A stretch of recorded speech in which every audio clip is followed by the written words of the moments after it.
kuko akenshi umugore niwe uba uri kumwe n'abana bamubwira inzara iraryana noneho akaba azi ko wenda n'umugabo we atayafite ngo ari buyamwake cyangwa akaba n'abana babibwira mama w'umusingo abagabo mwita ku bagore banyu kudeshapa baremewe bubahwe yesi noneho tubonereho ubuzima ubundi wa mugani buri ubuzima bw'abasingo mother ni Imana ibwibera umva bro ni Imana ibwibera akenshi na kenshi usanga abasingo mother utaramenye akazi ngudi gutya akuze umuntu b'umugabo akaba n'umugore akarera akanashaka ubuzima byose nyine akabibona ubundi nimujya no gusinzira nijoro mujye muvuga ngo mana ugenda ufasha abasingo mother ikintu nakwibwirira niba ubabaje umugore wawe niba ubabaje umugabo wawe urugo rwubakwa n'ibintu bibiri sorry pardon okay imbabazi guca bugufi kutigira ndashoboye kandi kabazo kamatsiko nshaka kubabaza mwene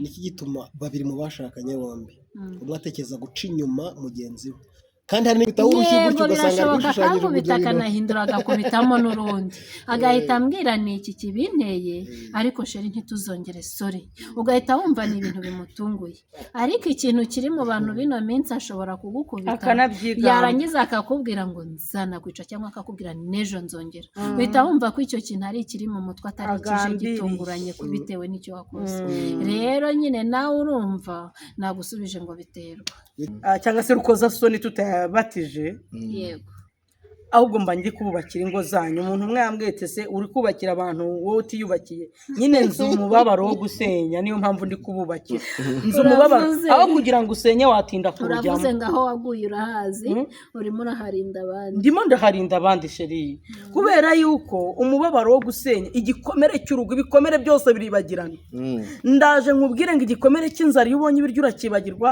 igise iyo ubonye umwana urakibagirwa ubushomeri iyo ubonye akazi uribagirwa ko ari umushomeri ariko nta muntu ujya yibagirwa ko yari afite urugo yes turasuje inshuti bakadasohoka ba Duhinduke TV na Ganza Yiganze TV amahoro y'Imana bane namwe Ganza bite ndashima Imana turakwakiriye yego ubu se abantu bacu ntibamaze kukumenyera kuri Duhinduke no kuri Ganza Yiganze turimo turagenda tumenyana dusuza abakunzi bacu tubibutsa gukora subscribe utarayikora kandi nyuma yo gukora subscribe bajye banadufasha bafate akarinki kacu bagakure kuri channel bagashyire kuri stati zabo ibyo se hari icyo bitwase abantu nka batatu nyenye kubona Sandrine nkabona stati yiwe hariho akarinki kanje biranezeza cyane umugisha none nk'abadiaspora bo muba muri abantu bo kubaho uzi nk'umuntu uri mu gihugu cyanze agafata link akayigushyira kuri stati uhita wumva wamuheka mu mugongo ugashyiraho n'agashoka byaramo n'ubundi muba mwaturebye nta n'icyo bitwaye kugafata ukagashyiraho ni nk'uko wafata indi foto ukayishyiraho ukoreye umugisha ukanshyiriraho ako karinki uba umfashije kubona umugati Imana iguhe umugisha wowe ugiye guhita ubikora aka kanya nabo hari abavuga batese twe tuzungukira he kubizi ko ikintu ari kimwe ngaho mubabwire naho bazungukira ahantu bazungukira rero buriya nubona umwana w'umuturanyi ashonje jya umugaburira cyangwa nubona atiga umurihira ishuri kuko uwo mwana nutamurihira ishuri wawe akiga niwe uzakubera ibanda gutege nimugoroba kudiye bivuga ngo bari kwikuraho ibisambo rero n'ibikuraho ibisambo bahere mu tuyira twacu dutoya twaciye mu mwuka byaramwe mudufashe kuko urabufashije ngewe ufashije abankomokaho bose urumva urabufashije igihugu kurera ngaho na Sandrine natubwira uko abyumva niko bimeze iyo umuntu aguteye inkunga mu ntambwe wateye biba bigaragaza kandi noneho na Bibiliya iravuga ngo ufite ikingomereho iyo uteye intambwe ugaragaza ko ukeneye gukora nigeze kubona umuntu avuga ngo Sandrine ntakora genda akora Duhinduke sesi yanjye Duhinduke yego Duhinduke ni umurongo mbarizwaho ndetse na Sandrine mwiza ese Sandrine tubwire ukiraho ngaho Sandrine tubwire koko YouTube channel irahemba YouTube channel n'ukuri kw'Imana noneho se ahubwo wanasara idolari ry'ibaraza bakabudetinga nimba ari update ukabona arimo araza nanjye mba ncunga iyo nkangutse n'ahandi agatima kaba kari.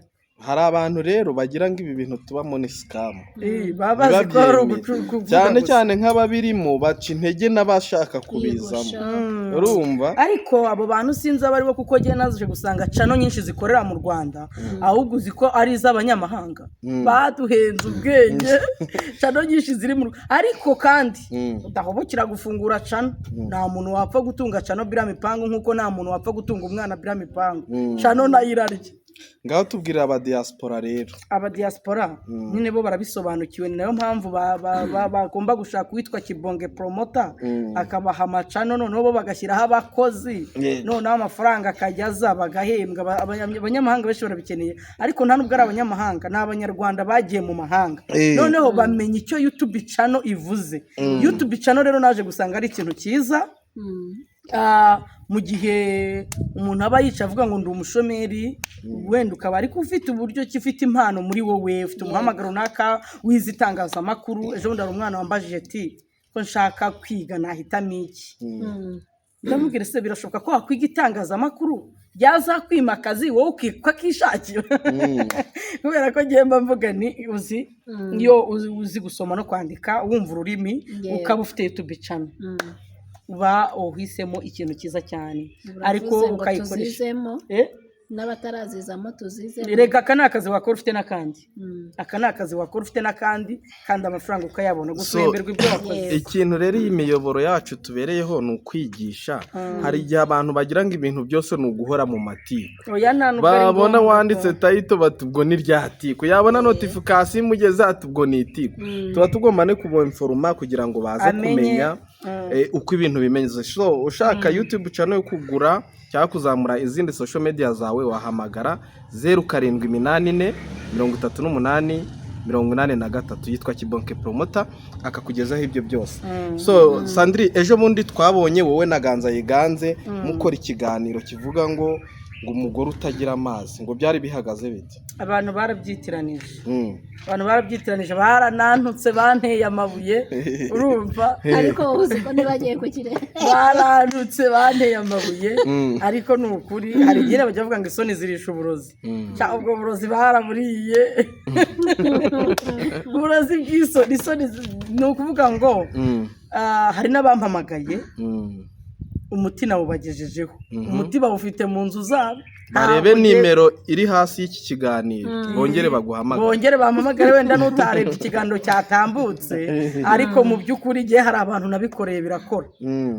Hari ababyeyi nabibwiye, erega mwabagabo mwe ntimukanyumve nabi ngo mumfate nk'umuntu uri kuvuga amagambo mabi, cyangwa se rukoza soni tutabatije. Yego.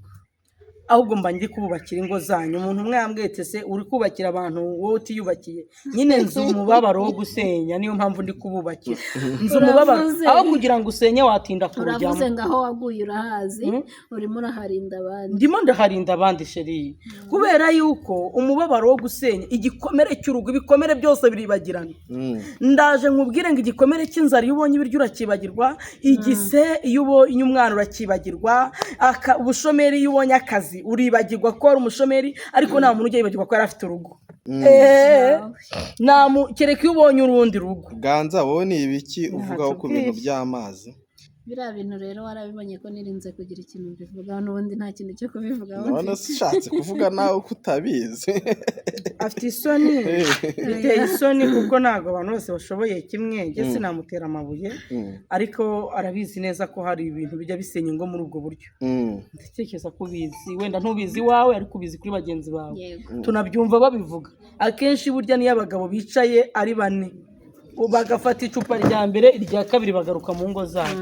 N'abadamu rero niko bimeze, uretse ko nta mudamu ujya upfa kwimena inda ngo avuge ibyo. Baba bavuga ngo ni runaka kandi ari we. None se Sandrine, k'imyaka yawe ari mikeya nkaba mba ndeba ibintu uvuga ari nk'iby'abashangazi bashize isoni, ubishyira ku karubanda. Waje gushira isoni ute? Wabikuye? Njye ntabwo nshira isoni, narize, narigishijwe. Isi yaranyigishije, narababaye, nta miteto, rwose ubu ngubu ngewe urugo rwanjye urugo Imana izama nta muntu uzarubyinamo dobo. ni ukuvuga ngo wamaze kwitegura neza bihagije. yarakocinze. none se Sandrine wowe ukirurimo urwawe niyo mvugo urabyumva. icyo kibazo abandi bafite ntabwo wakigeze. icyo kibazo oya icyo kibazo ntabwo nakigeze ahubwo nakiriye benshi bagifite bitewe n'uko hari aho nari mpagaze nshinzwe guhugura ababyeyi. none se ko icyo kibazo twumva kiri mu bibazo bituma ingo zisenyuka kiri no mu bya mbere abantu bavuga umugore utameze uku akaba ngombwa ko batandukana. ikindi kintu gishobora gutuma urugo rusenyuka atari icyo ngicyo kindi kirahari ni byinshi pe bitonde bajya bavuga ubundi bajya bavuga ngo ubwiza bw'umukobwa ntimubuza kuruha burya nta n'ubwo ubwiza bw'ahanini baba bavuga isura tureba kuko umugore amenywa n'umugabo we burya umugabo nakubwira ngo mfite umugore mwiza uzahite wumva uzirinde kureba ibigaragarira amaso yawe. ariko hari n'abareba bakavuga ati ibindi byose nabyirengagiza ariko wenda asa neza nyine muri bagabo nabo. oya asa neza burya make-up ya mbere ni ibiryo. umugore asa neza bitewe n'urugo arimo. ubu ntabwo ejide yasa gutya nta bishoro uraheba uri kukwitaho muri iyi minsi umubwire ngo Sandrine yavuze ngo good akomereza umugabo bamwita Yesu umubwire ngo umubwire ngo akomerezaho. Yesu iyo gahunda turi kuvuga nawe ajya yikenera. reka rero musetse ko turi muri ibyo ngibyo ibyo bintu turimo hari ibintu abantu hari ikintu mujya mwitiranya yaba urugo yaba ubwiza bw'uwo mugore ibintu byose iyo bibuze muri Yesu hari n'amakuru ajya avuga ko abantu bavuga ko Yesu ari umugabo wabo ari ukwirema agatima cyane. erega humura y'Imana itumajije kabiri. depression ni humura y'Imana itumajije kabiri aho gupfa umunsi wapfeje uragenda ukibuka ko none se kuki basigaye birirwa aribwo buhanuzi busigaye busohoka Imana iguhaye umugabo Imana ikubakiye urugo nuko bazi ko ari zo depression zihari kandi zihumuriza abantu. none se ko n'abazigezemo usanga batabwira ibyiza abatarabikora ngo bashake. urugo ni rwiza genda kubabwira ibyiza by'urugo iyo ufite umuntu kwitaho bebe waramutse mukiryamye akakubwira waramutse ute warose iki wasinziriye hari n'abaryamana kugira ngo intozi zaraye zibarya yakumva inyoni zivuze agahita atikuvura hirya iriya. ese ko mutubwira ko urugo ari rwiza nyine hari urwiza nyine nakubwiye rugirwa rwiza n'abarurimo urugo si inzu.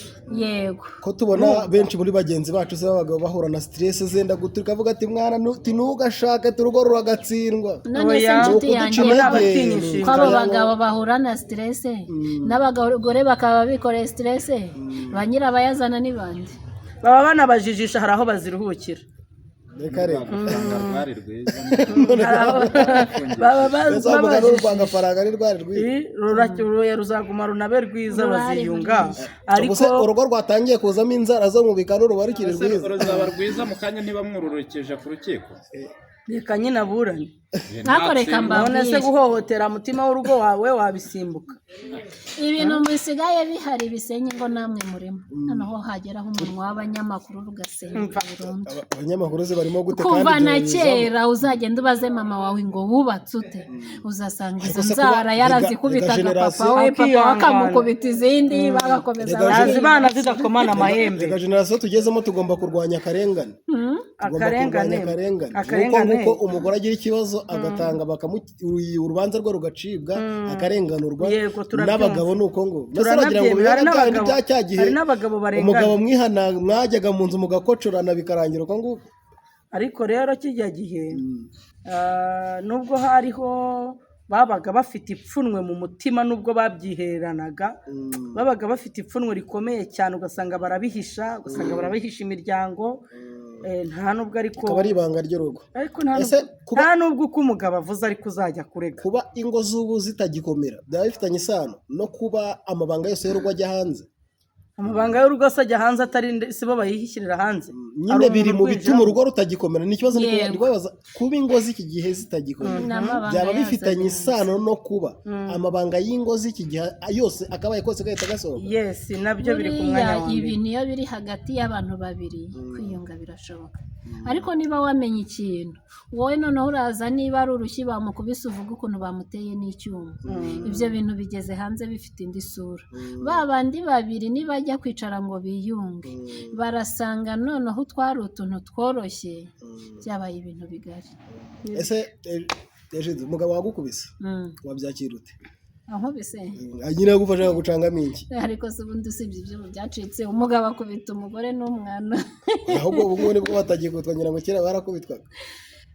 kera barakubitwaga n'inka zarakubitwaga ariko n'inka ntizigikubitwa, inkuru ayikubita ugahanwa, wakubita umwana wibyariye ugahanwa, gusa nyine umugabo ankubise byaterwa n'igitumye ankubita.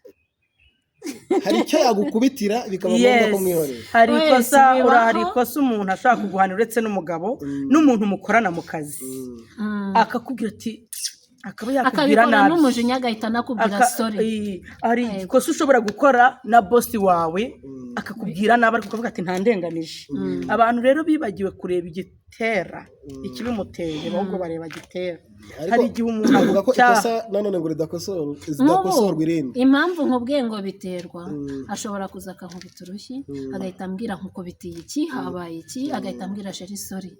iyo nahita yagukubise wenda niyo nzobe yawe ko umuntu ashaka gukubitaho urushyi gutyo ugasanga ari gushushanyije akakubita akanahindura agakubitamo n'urundi agahita ambwira ni iki kibinteye ariko sheri ntituzongere sorry.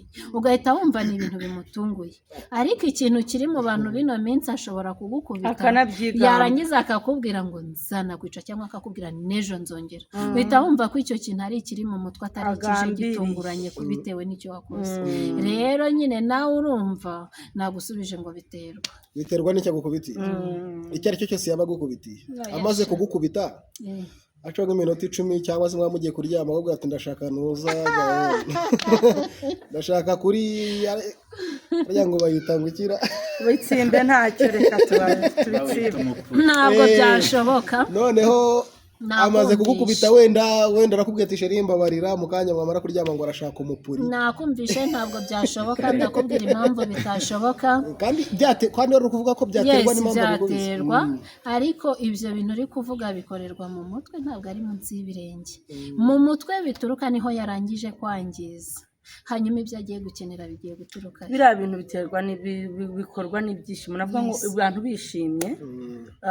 niyo mpamvu usanga hano hanze abantu batandukanye ugasanga umuntu yabuze keya mu rugo rwe ukaba uzi guhahira urugo ariko guha keya umugore wawe kumubwira amagambo meza kumumenyesha mbere amarenga nubwo mwaba muri mu bantu benshi ushobora kureba umugabo wawe akavuga ati sheri arankumbuye. arata abantu mutwikurikiriye nta rugo na rumwe rutagira amakosa, nta rugo ruri perfect. ikintu nakwibwirira niba ubabaje umugore wawe niba ubabaje umugabo wawe urugo rwubakwa n'ibintu bibiri. sorry pardon. Okay, imbabazi guca bugufi kutigira ndashoboye. Kandi kabazo kamatsiko nshaka kubabaza mwene niki gituma babiri mu bashakanye bombi umwe atekereza guca inyuma mugenzi we, kandi hari n'igihe usanga icyo umugabo agiye gushaka hanze n'umugore agize ute agifite, cyangwa se icyo umugore agiye gushaka hanze umugabo agize ute agifite. kuko gucana inyuma nubwo aravuga ngo abagabo ngo babikora cyane ngo abagore wenda nuko biterwa nabo ukunda kubona. ngiye cyo nemeza cyo nuko bose babikora. biterwa n'iki kugira ngo habeho wemeza ko bose bakora ibiki ibyaha ari umugabo yaguca inyuma ari umugore yaguca inyuma ariko si bose. oya ndavuga ibitsina byombi birabikora ntago mvuga ku bantu bose muri rusange ko yes ikintu gishobora gutuma umugabo wawe aguca inyuma icya mbere ni agasuzuguro. ibyo waba ufite byose uko waba umeze kose agasuzuguro. kabiri igihe kimwe reka ntanga urugero hariho umushuti wanjye yigeze kubwira umugabo amutwira kibabaje cyane aramubwira ngo reka ne kukivuga si cyiza nta kirasebetse ntabwo ariko ari ngombwa kuko amaze kumubwira gutyo nyine ntavuze aza kumukenera ambwira ati sheri buriya rero abagore bashobora kwibagirwa ariko nta mugabo wibagirwa. abagore n'inzabya ati sheri none se urarara mu ntebe kutaza kuryama ndambwira ati urararana nta kintu wavuze. umugore bwakeye aza kutubwira mu masengesho y'ababyeyi iti ndabinginze ntihazagire umugore utuka umugabo. buriya umugabo iyo umututse ahita yireba akabona icyo umubwiye n'icyo ari cyo kuko umugabo aba umugabo agirwa umugabo n'umugore we umugore nawe akagirwa umugore n'umugabo we hanyuma rero iyo hajemo ereri yo gutukana ntabwo umugabo azumva ko byagutunguye azajya yireba nyine abone ari cya kintu umugabo umwe yigeze gukena ari umuvugabutumwa nta kazi yari afite avuga ubutumwa rimwe barasohoka na korari aba ari nawe uyiyobora arabwiriza arangije atuha ubuhamya atubwira ati umugore wanjye aherutse kumbaza ngo ese sheri ubona uri iki umugore abwira umugabo ubona uri iki umugabo nawe atese ubona ndi iki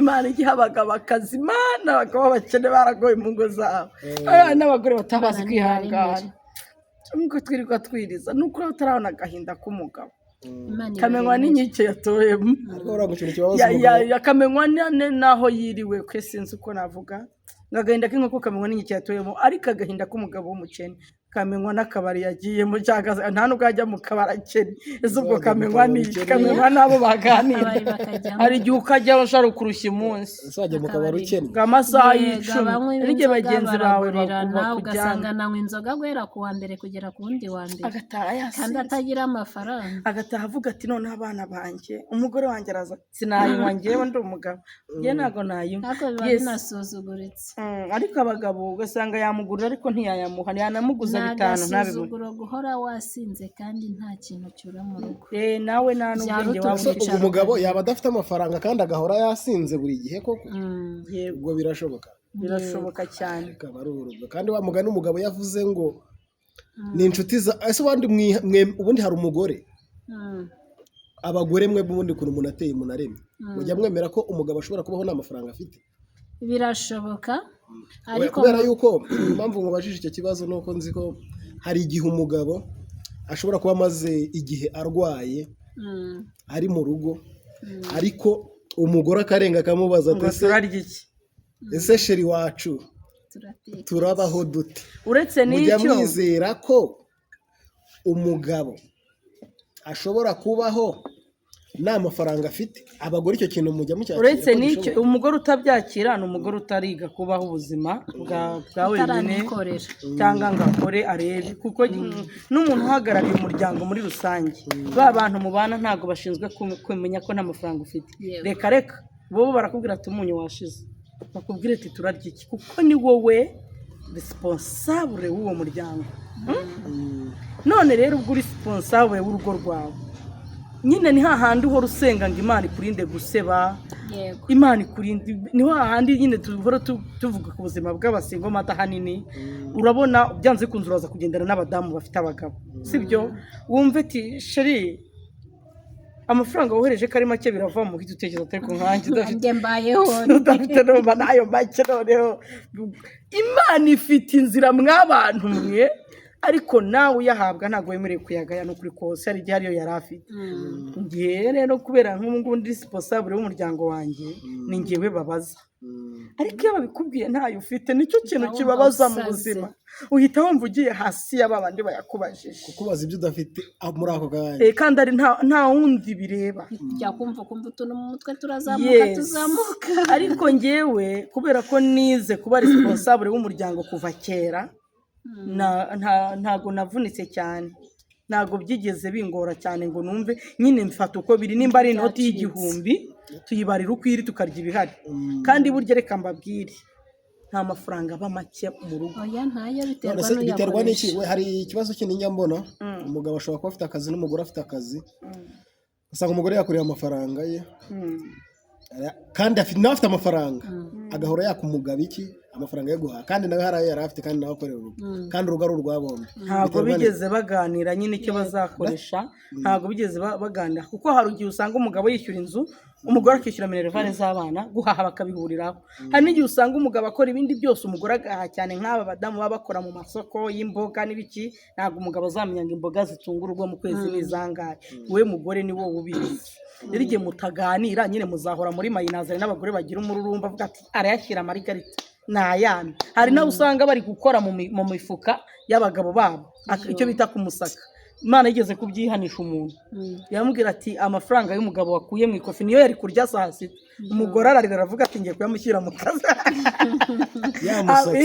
Ati amafaranga wakuye mu mufuka w'umugabo wawe, ati ndakubeshyeye nubwo barwanya abahanuzi baracyarimo, ati mbwira nimba nkubeshyeye, ati ntabwo mbeshyeye, byari 2,000. Reba abafundi bahemberwa iminsi 15 gutyo, bya 2,000 yari kurya mwebwe yabakoreye stock, kimwe cyose kirahari, ariko kubera kunanirana urambuye ka kaboko kawe kananiranye utwaye ay'umugabo ari buze kurya saa sita.